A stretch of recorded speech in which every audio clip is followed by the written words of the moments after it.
अब हम बात करेंगे समाज विज्ञान के प्रकृति के बारे में, उसके नेचर के बारे में। ये क्रमबद्ध अध्ययन है। ये मत समझिए कि ये गुणात्मक है तो ये क्रमबद्ध नहीं होगा। गुणात्मक है तब भी क्रमबद्ध होगा, क्योंकि मैंने कहा ना आपको कि ये जो समाज विज्ञान है ये सामाजिक परिघटनाओं पे होता है। सामाजिक परिघटनाएं कौन सी? सामाजिक परिघटनाएं मतलब जैसे विवाह, प्रेम, शादी, रीति रिवाज, तलाक, इनसे रिलेटेड होता है। अब हम अगर किसी कपल के पास किसी ऐसे कपल का पर अध्ययन कर रहे हैं जो जिनका डिवोर्स हो रहा है, ठीक है, तो अगर हम ऐसे किसी समूह का कर रहे हैं जो तलाकशुदा हैं, ठीक है, तो हम उनकी अगर काउंसलिंग कर रहे हैं, ठीक है, तो हम उसका उनके माप नहीं लिख सकते कि वो इतनी दुखी हैं या इतनी उन्हें मुश्किलें आ रही हैं, या हम गिनती में नहीं लिख सकते।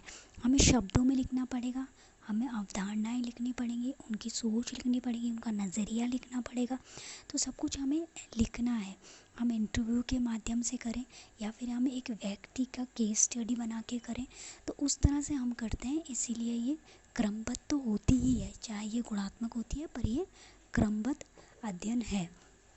दूसरा, ये विषय परक होती है। इस पे विषय जो है वो मानव ही होता है, मानव के व्यवहार पर ही हम करते हैं। ये जितना मैंने आपको सामाजिक परिघटनाएं होती हैं वो मानव से ही संबंधित है, तो ये विषय परक है। हाँ, इसमें लिमिटेशंस होती हैं, सीमित होता है हमारा दायरा, क्योंकि हम अगर जैसे हम किसी बीमार इंसान से बात कर रहे हैं तो हमें उसकी बातें सुननी है।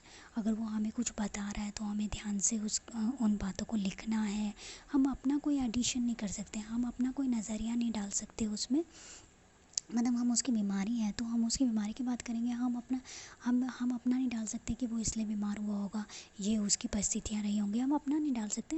हाँ, हम बाद में कुछ अपना डाल सकते हैं कि हमने ये देखा था, पर हम ऐसे उसकी बीमारी के बारे में और कुछ नहीं डाल सकते। जो जो वो बताएगा वही जो उसकी काउंसलिंग की जाएगी वो शब्दों में लिखा जाता है। तो लिमिटेशंस होती हैं इसमें, हम अपने हिसाब से नहीं डाल सकते। फिर समाज विज्ञान किन किन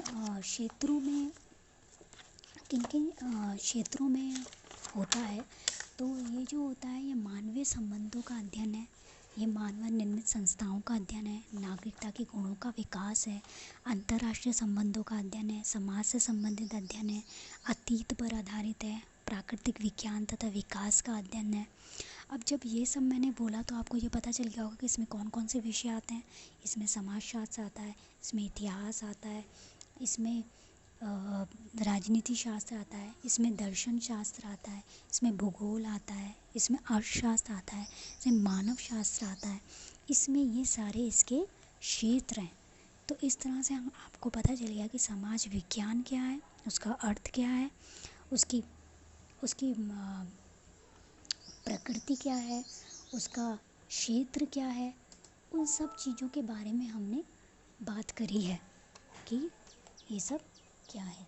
फिर भी आपको अगर कोई क्वेश्चन पूछना हो तो आप कमेंट में पूछ सकते हैं, और अगर आपको समझ में आया हो तो आप इसको लाइक कीजिए, सब्सक्राइब कीजिए, क्योंकि मैं चैप्टर वाइज विषय के अनुरूप वीडियोस डालती रहूँगी। और मैं नहीं चाहूँगी कि जो वीडियोस होंगी वो ज़्यादा लंबी ना हो, क्योंकि हमें केवल समझना ज़रूरी है। थ्योरी तो हमें किताब से भी पढ़ सकते हैं, पर समझना ज़्यादा ज़रूरी है।